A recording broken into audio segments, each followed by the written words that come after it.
صحابہ، ہمارے اسلاف، ہمارے بزرگان دین اللہ کے مبارک کلام قرآن پاک سے کتنے اٹیچ تھے، ان کا دل کیسا قرآن میں لگتا تھا، وہ قرآن کو سمجھتے کتنا تھے اور پھر اس کی تلاوت کیسے کرتے تھے۔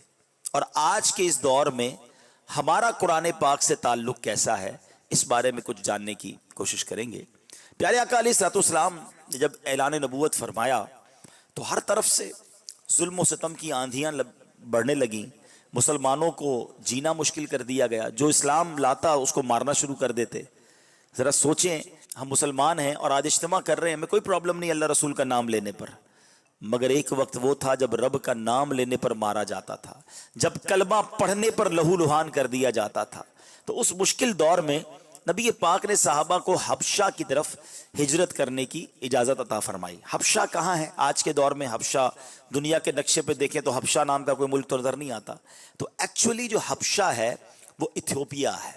ایتھیوپیا جو ہے وہ اس زمانے میں حبشہ تھا جو افریقہ کا ملک ہے، اور مسلمانوں نے جو سب سے پہلی ہجرت کی تھی وہ حبشہ کی جانب کی تھی، اور حبشہ ہی وہی جگہ ہے کہ جہاں سے حضرت بلال حبشی بھی آئے تھے، اور یہی وہ جگہ ہے جہاں وہ نجاشی بادشاہ بھی تھا۔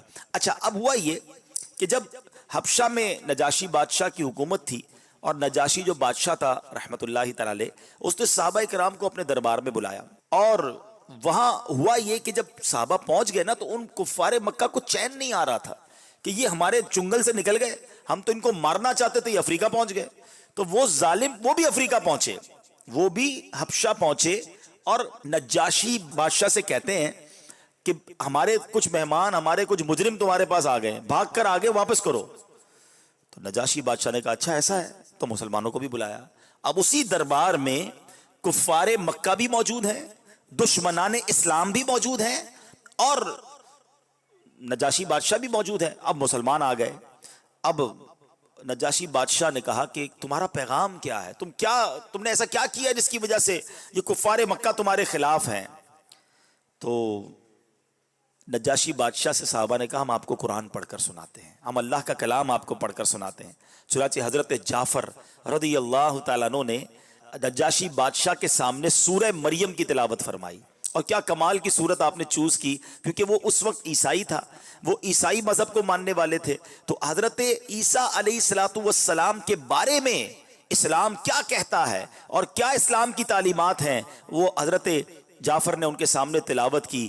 جیسے ہی آپ نے تلاوت کی، وہ پرسوز تلاوت تاثیر کا تیر بن کر نجاشی بادشاہ کے دل میں اتر گئی۔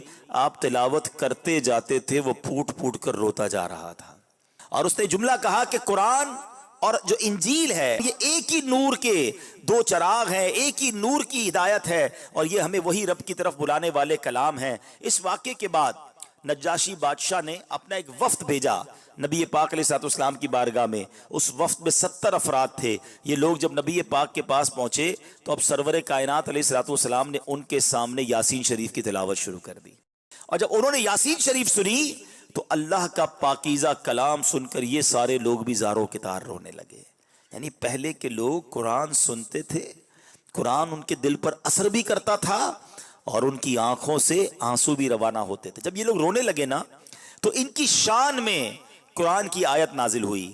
اللہ قرآن میں فرماتا ہے وَإِذَا سَمِعُوا مَا أُنزِلَ إِلَى الرَّسُولِ تَرَىٰ أَعْيُنَهُمْ تَفِيضُ مِنَ الدَّمْعِ مِمَّا عَرَفُوا مِنَ الْحَقِّ يَقُولُونَ رَبَّنَا آمَنَّا فَاكْتُبْنَا مَعَ الشَّاهِدِينَ۔ اللہ فرماتا ہے جب یہ سنتے ہیں وہ جو رسول کی طرف نازل کیا گیا تو تم دیکھو گے کہ ان کی آنکھیں آنسو سے ابل پڑتی ہیں، اس لیے کہ وہ حق کو پہچان گئے۔ کہتے ہیں کہ اے ہمارے رب، ہم ایمان لائے، پس تو ہمیں حق کے گواہوں کے ساتھ لکھ دے۔